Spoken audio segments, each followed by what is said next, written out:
Les mecs, je vous jure, j'ai la haine. Là, dites-vous, depuis tout à l'heure, je règle 39 minutes. Tout ça pour qu'au final, mon micro, il fonctionnait pas. Franchement, je suis vraiment désolé. J'ai la haine, mais je refais pas la vidéo. Flemme. Pardon. Du coup, bon visionnage. Je sais pas cet extrait, je l'ai fréquent, mais du coup, bon visionnage.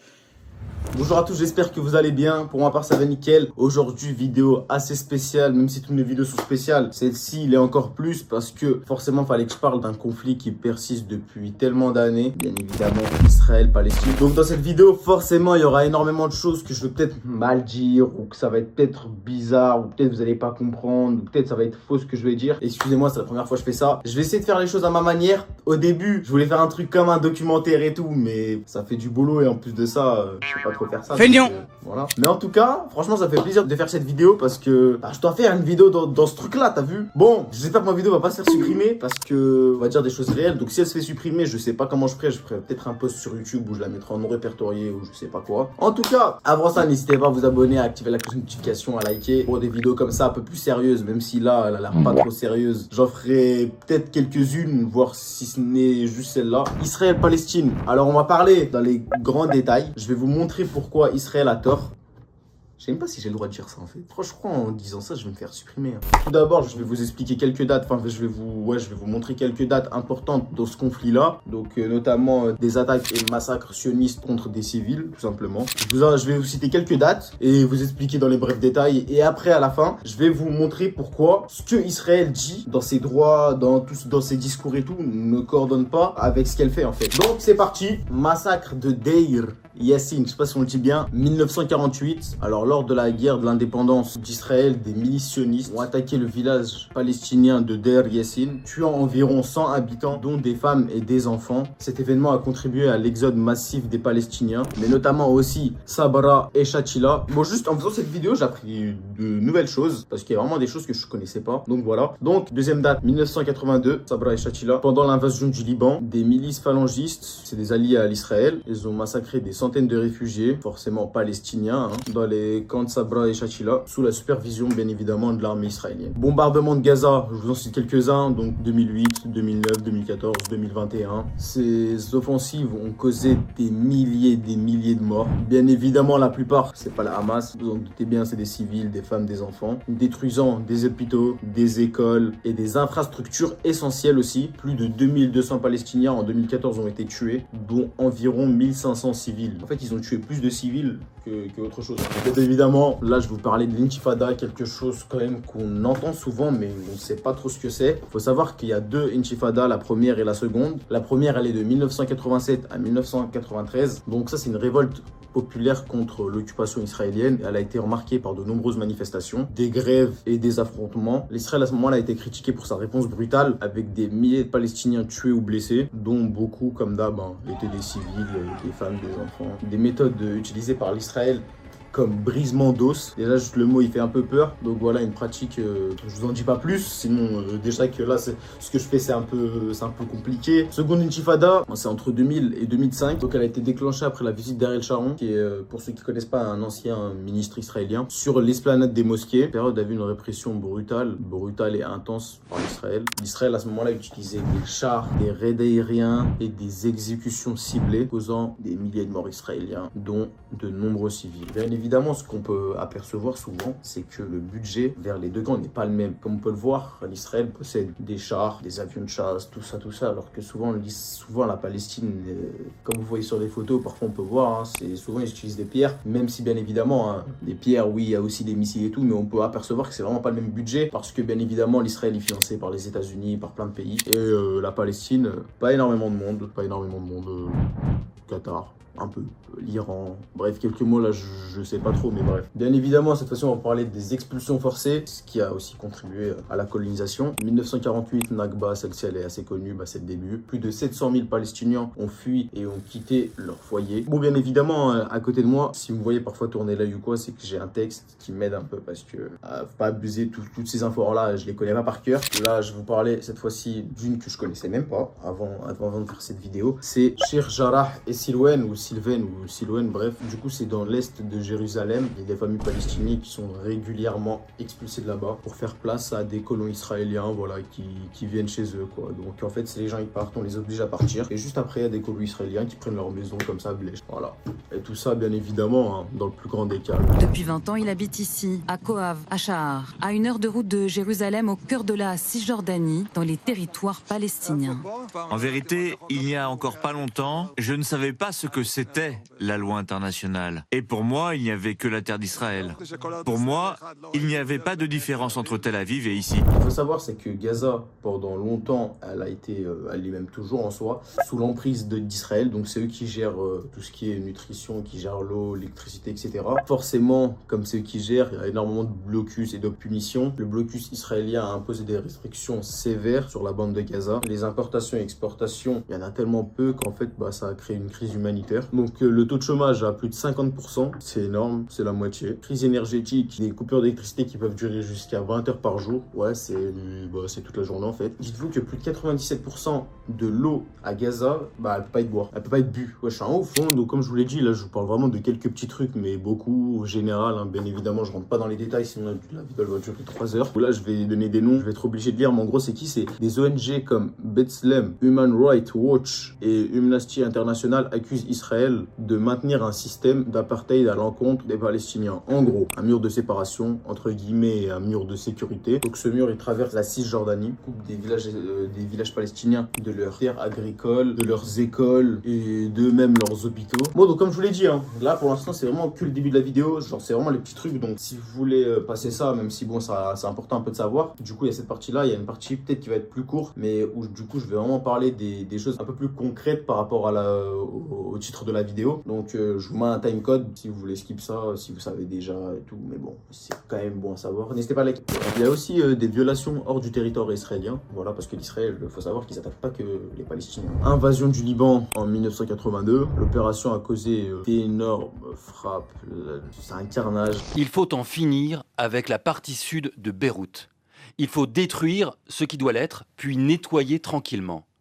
Nous n'avons pas affaire à une population libanaise, mais à des camps terroristes. Nous sommes intéressés à ce qu'ils s'en aillent. Les Libanais s'en chargeront, mais il faut préparer le terrain. Et des dizaines et des milliers de morts civiles, oui, pas des militaires ou quoi, des morts civiles. Et même parfois l'Israël a tué même là, il n'y a pas longtemps là, ils ont tué au Liban des militaires français, protéger le Liban, enfin tu sais qui, s'assurer de la sécurité et tout, ils les ont tués. Et bon, personne n'en parle parce que forcément c'est l'Israël. Bombardement de la Syrie, et même de l'Iran maintenant, soi-disant des frappes aériennes contre les sites présumés militaires, provoquant notamment des tensions régionales, hein, parce que avec ça a créé des... Ouais, forcément, comme il y a eu des frappes aériennes, il y a eu la destruction d'énormément de sites culturels, religieux, historiques aussi. Les Palestiniens, musulmans et chrétiens ont souvent un accès restreint à la ville sainte de Jérusalem, comme l'esplanade des mosquées et l'église du Saint-Scrépule. Ouais, du Saint-Scrépule, je crois que ça s'appelle. Ça arrive souvent qu'ils crachent au visage de nos prêtres ou toute personne qui s'affiche comme chrétienne. Par exemple, ceux qui portent des croix, parfois ils se font cracher dessus. Ces gens-là ne supportent pas de voir des croix, alors souvent ça se termine en bagarre, la police intervient et c'est nous qui sommes arrêtés. Comme vous le voyez, c'est vraiment pas un conflit entre les musulmans et les juifs, hein. Comme vous pouvez l'apercevoir, les sionistes attaquent même. Ce qu'il faut savoir aussi, hein, c'est que quand on dit juif, on ne dit pas sioniste, d'accord? Les sionistes sont des juifs, pour certains juifs ce sont même pas des juifs, mais voilà, donc ce qu'il faut savoir c'est qu'ils attaquent aussi les chrétiens. Parce que à Jérusalem et en Palestine, il y a énormément de chrétiens. Les deux habitaient bien ensemble, cohabitaient bien ensemble, les musulmans et les chrétiens. Et les juifs aussi, même là-bas les juifs, ils sont agressés par des sionistes, hein. Forcément, il y a énormément de colons dans toutes les villes palestiniennes, dans tous les villages. Et bon, pour finir aussi, on peut dire comme quoi il y a énormément de violence dans les manifestations pacifiques, comme du coup la marche du retour en 2008. En 2018, je suis en ouf. Pendant des semaines, des Palestiniens ont manifesté de manière pacifique, donc ils ont rien fait, hein, à Gaza pour justement pour réclamer leur droit de retour. Même comme on peut l'apercevoir en France, parfois les manifestations, il y a des policiers, ils utilisent la matraque et tout, ça va. En Israël, ils utilisent des balles réelles, ils tirent sur des gens. Donc bien évidemment, à balles réelles, tuant plus de 200 manifestants. 200, c'est beaucoup, hein. Dont forcément énormément de journalistes et de secouristes, et en laissant des milliers d'autres Palestiniens. Voilà, ce qu'il faut savoir, c'est qu'ils visent très bien, ils font exprès, hein. Ils ont des technologies de ouf, dites-vous, financées et données par les États-Unis, hein, qui est la première puissance mondiale. Et ne vous inquiétez pas, il n'y a pas d'erreur ou quoi, ou quand ils disent il y a des erreurs, ou ils font pas exprès ou quoi, tout est calculé, tout est millimétré. Voilà. Donc là, on va passer à la deuxième partie. L'Israël se présente souvent comme un acteur en faveur de la paix et des droits humains, mais ses politiques sur le terrain relèvent d'énormes contradictions. Je vais vous montrer certains écarts majeurs entre leurs discours et leurs actions. Donc premier, en février 2023, donc c'est récent, c'était il y a un an, lors des négociations à Aqaba, je sais pas comment on dit, Aqaba je crois, l'Israël s'était engagé à suspendre temporairement la construction de colonies dans les territoires occupés. Pourtant, quelques jours plus tard, des responsables israéliens comme Bezalel Smotrich, c'est le ministre d'Israël des Finances. Mais tu sais que je crois que j'ai vraiment pas le droit de dire ça, hein. Vous avez vu les gens quand ils font une vidéo YouTube, forcément ils sont neutres. Mais là, moi, je prouve vraiment que je suis... Et j'espère que la vidéo va pas se faire supprimer, hein. Donc, il a affirmé publiquement que ses projets continuaient. Même Benjamin Netanyahou a confirmé cette expansion, contredisant les engagements qu'ils ont pris à la table des négociations. Donc là, l'Israël affirme que ses actions, comme la construction du mur en Cisjordanie qu'on avait parlé juste avant, sont nécessaires pour garantir sa sécurité. The wall, the separation wall between Palestinian side and the original of Palestine, which is that mean a big prison for us. We can't go out without permission from Israeli side. There's no works here. The life it's so limits by Israeli rules. Behind this wall there is Rachel Tomb, a lot of settlers there, a lot of military there.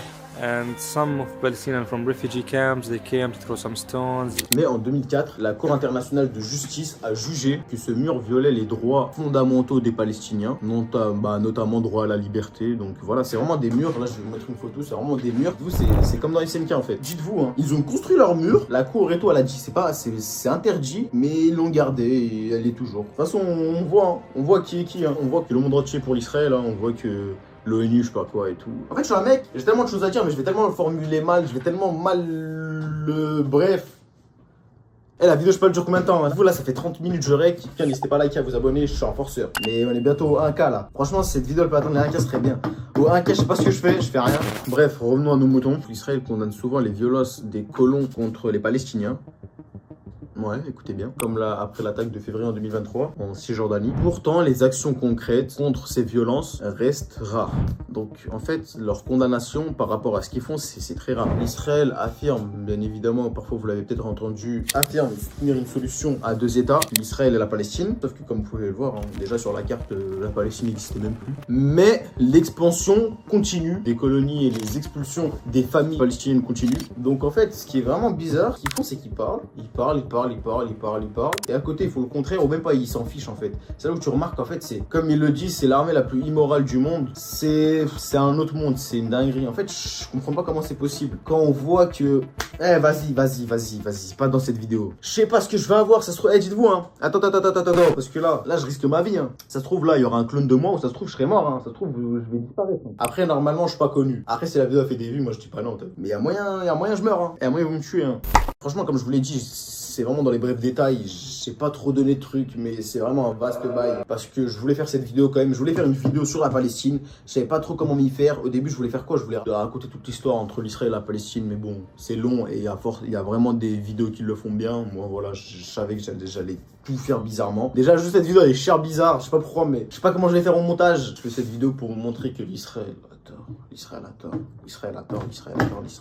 Il y a quelques actions soi-disant condamnées par le Hamas, mais tout ce qu'ils font, dites-vous, c'est juste se protéger, c'est juste renvoyer le bail. C'est quoi? Attendez, juste 2 secondes. Je vais vous montrer le bilan de mort des Palestiniens et des Israéliens, on va vite comprendre. Oh, attends, je vais mettre la photo. Vous allez vite comprendre, là, juste avec le graphique. Je vous mets la photo. Et vous allez comprendre. Du coup, n'hésitez pas à vous abonner, je l'ai dit 6 fois, à liker, à vous abonner à ma chaîne Twitch aussi. Même si je fais pas de live, abonnez-vous parce que ça arrive.